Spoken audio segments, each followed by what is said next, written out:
I'm Blake Leath. Welcome to the Gratitude Series, Episode 9.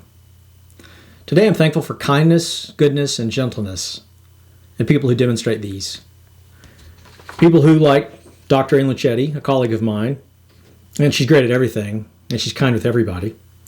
David Santos, who actually met on Etsy years ago trying to design something sort of specific, and it turns out, he's got a long tail, he's connected to a lot of things, software and video production and so forth. He's just been a great guy. And he's always all three of these traits.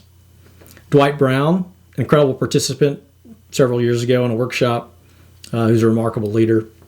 Eddy Gumienik, a fellow that I went to high school with, so this is, 1,000 years ago, but continues to demonstrate these in every interaction I have with him to this day.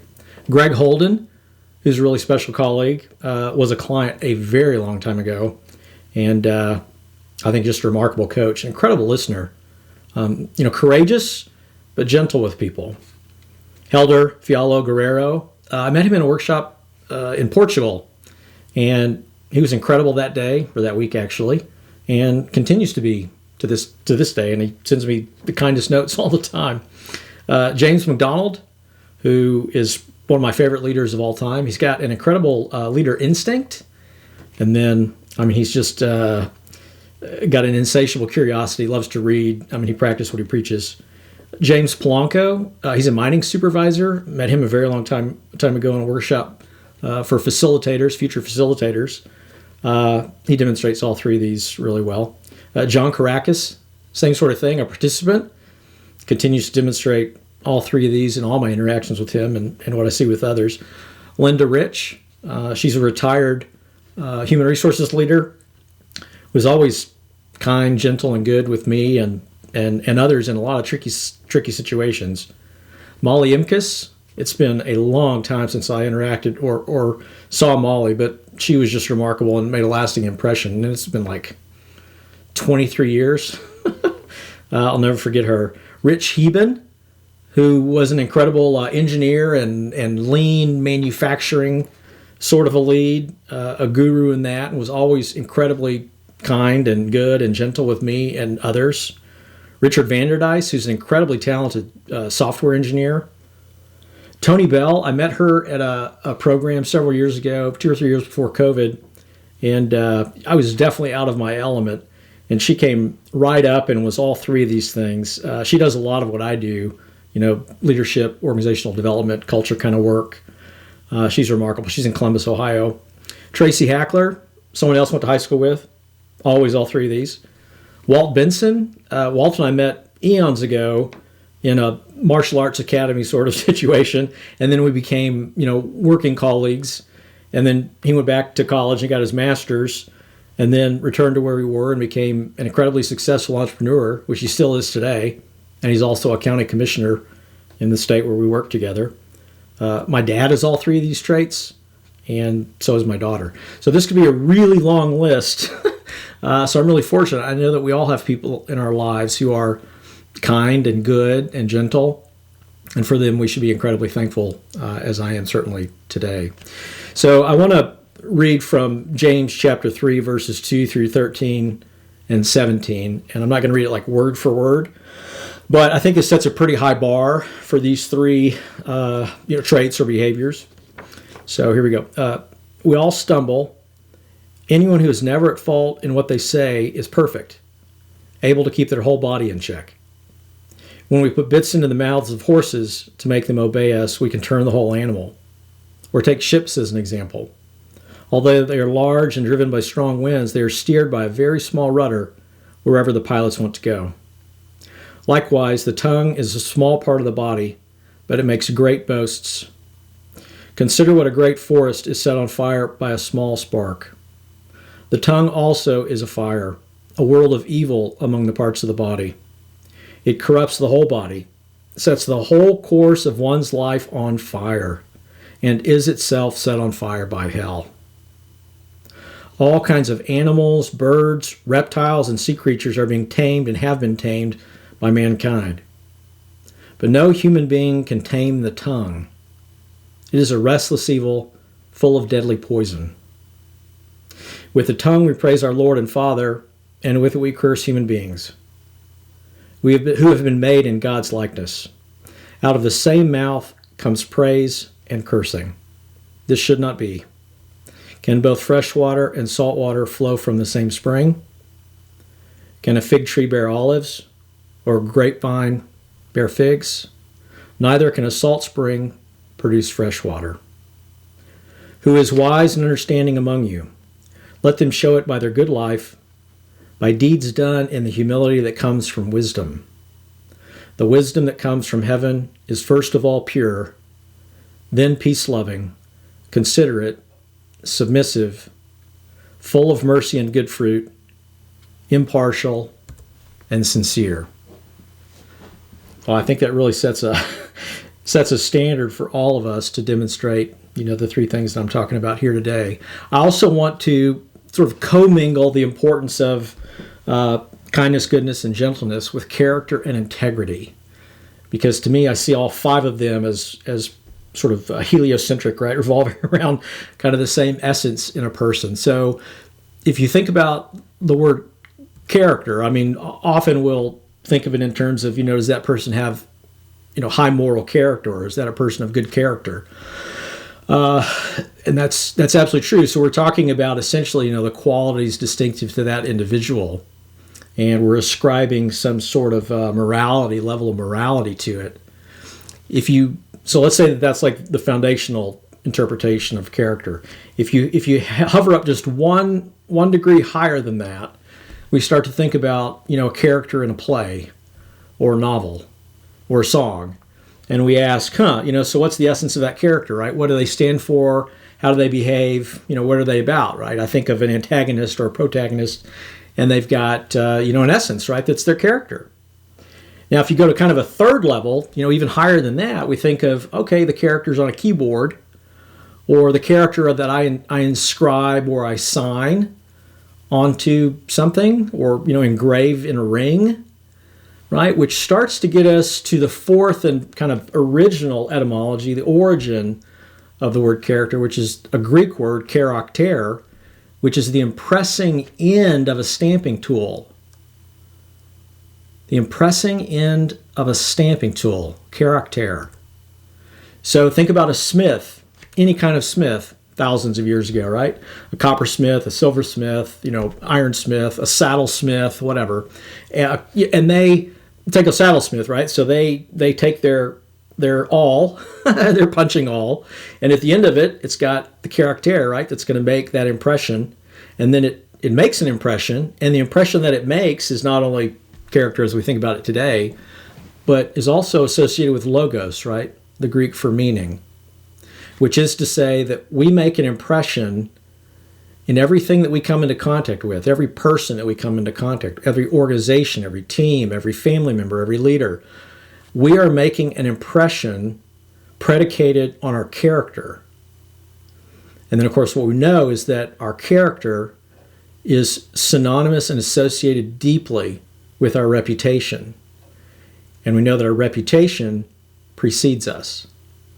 So imagine, historically, I would have been a soldier in a battle, let's say, and I come across this saddle, and it's incredible.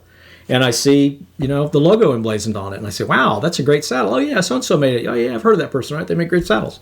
So, it's becoming synonymous with my behavior, my reputation as a person. So when I think about, kindness and goodness and those kinds of behaviors, I'm thinking to myself, what am I doing every day that is demonstrating a reputation that I would be proud of, that I would be happy to be associated with? So that brings me to a similar, kind of a related word, right, which is integrity. And so integrity is a Latin word, right, from integritas, which is whole, complete, or undivided, as in an integer. So when you think about integrity, we're really talking about a matter of alignment. So it's head, heart, hands. It's beliefs and deeds.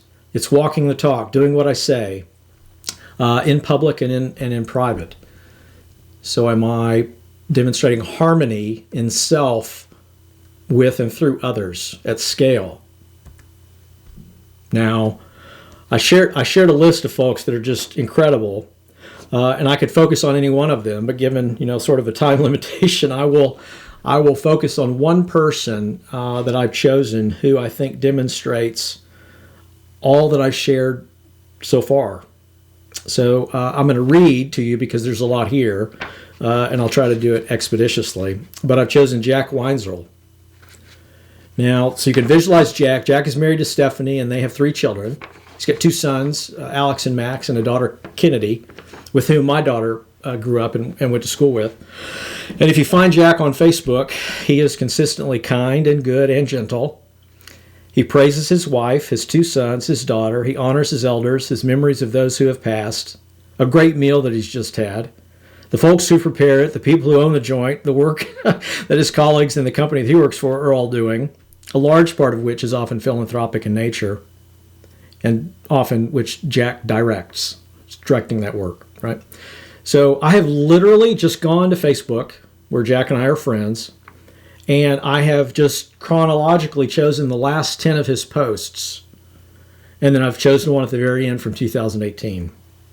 Just so you can get a sense of his kindness and his goodness and his gentleness and his character and his integrity. So these are 10 posts and then one at the end here that I'll add that's longer ago.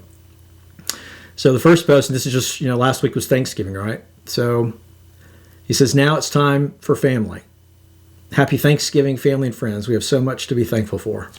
Hey, that's simple, but it's positive, right?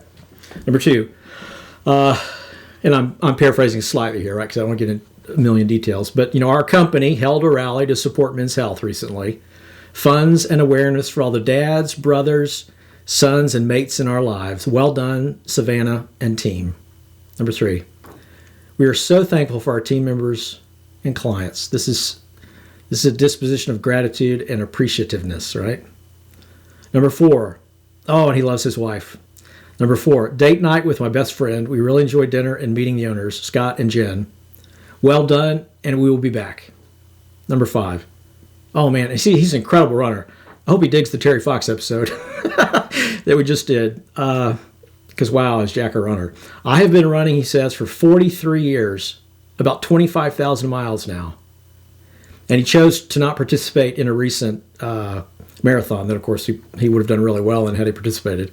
But he says the most important reason for not participating is a concern that my daughter had, he says. Commitment is important, he closes that post with, but wisdom is more important. Okay, so on November 11th, Veterans Day, this is just a couple weeks ago, he says on Facebook here, I will never take for granted the sacrifices of men and women who risked and continue to risk their lives to defend our freedom and the freedom of others. We owe our veterans a debt that we can never repay. We honor all who have served this Veterans Day. Thank you. Our dad, he writes, served in the Army's 5th Regimental Combat Team in the Korean War. While many of us were celebrating our 21st birthday and friends with family, our dad was in a foxhole taking fire on the eve of his 21st birthday. Post number 7. These are just chronological. This is not like the best of the best. This is just literally the last 10. Number 7. 10-mile run on this beautiful 80-degree afternoon to pass the 10,000-mile mark since my heart procedure in 2013. Thankful to God for my continued healing and for the ability that I will never take for granted. Number 8. Disagreeing with another person peacefully, he says, is to be admired and encouraged, not admonished. Please stop the division and politicizing of everything. I continue to pray for our leaders. Man, Facebook is just so hateful. Can be so toxic. So much of social media is, and I love Jack's disposition here. Number 9, my bride was up at, and often she's up at 5:45, I see. Looks like this day she got to sleep in, because it says my bride was up at 6 a.m. yesterday to go help. Several hours later, she headed home to attend a fundraising event. Then we had date night. Now she's grading papers. She is amazing and has my heart. Number 10. And this is another one about his wife. Celebrating Miss Weinzierl on World Teachers Day. Stephanie is one of the best teachers in the world. I'm so thankful that she invests in children every day. Now, this is kind of like the bonus one. So this one's from 2018. And I remembered this one And that's 5 years ago. So anyway, what an impression, right? What an impression the way that Jack communicates to the world through Facebook continues to make on me. All right, this is a post about one of his kids, and all three of his kids are remarkable. But this one, he says, in 2018, summa cum laude, he's talking about a particular child at their graduation ceremony, right? Day after, whatever. Summa cum laude, AP scholar, varsity this, chaplain that. That's my paraphrasing. That child left the debate team, and this is what he writes. But most importantly, quote, ours is a young adult who loves God and believes in the plan he has for his life. It was extra special to have the grandparents there to celebrate with us. Our parents' love and prayers have been and continue to be life-changing and examples for our children. Pops, you would have been so proud of your grandchild last night. The hard work, perseverance, just like Terry Fox, just like Viktor Frankl, just like Anne Frank, God-given abilities, open doors. Special thanks to the amazing teachers, staff, coaches, and leadership who invest in our graduates. Training ethical servant leaders and wise thinkers who will shape culture for the glory of God. Most importantly, thank you, Stephanie, for teaching our children. You're our hero. Gosh, I just love that. Now, Jack's not perfect, right? Jack's not perfect. Nobody is. But in a world that is critical, Jack is gracious. So I hope that his example of kindness and goodness and gentleness and character and integrity encourage you as much as they encourage me. Remember, if you're great, you're only halfway there. Because if you're fortunate, great full is where we hope to arrive in the end. See you on the road.